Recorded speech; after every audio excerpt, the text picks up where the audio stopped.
எவனுமே வாங்குறதில்ல சார். எனக்கு 1 லட்சம் பேசுறது எல்லாருக்குமே 1 லட்சம் தாங்க சம்பளம். அதான் கேட்குறேன். 8500 தான் இருக்கு.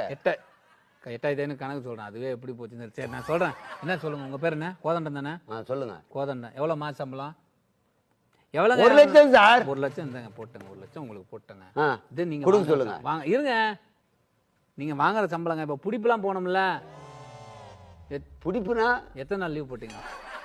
இது எத்தனை நாள் சார்? 2 நாள் தான் சார் லீவு. 2 நாள் லீவ் போட்டுக்கிறீங்க. சோ 10000 ரூபாய். 3500 ரூபாய் தானே ஒரு நாள் சம்பளம் சார். சம்பளம் 3500 சார். லீவு போடுறீங்கன்னா அதனால பெனால்ட்டி ஒரு 1500 சேரும் சார். ரொம்ப 1 லட்சம் சம்பளம் கொடுக்குறோம். அப்ப சம்பளம் பெருசா கொடுக்கும்போது சரி 10000 ரூபாய் போட்டு சார். அப்போ 90000 தரல சார். 8500 தான் சார் கொடுத்தாங்க.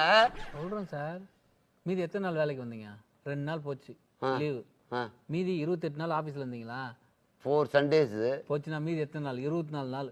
24 நாள் தான். 24 டேஸ் இங்க வந்து ஆபீஸுக்கு வந்திருக்கீங்க. ஆமா. 24 டேஸ் 24 நாள் 8 மணி நேரம். ஆனா நீங்க 1 மணி நேரம் கூடுதலாவே இருந்திருக்கீங்க.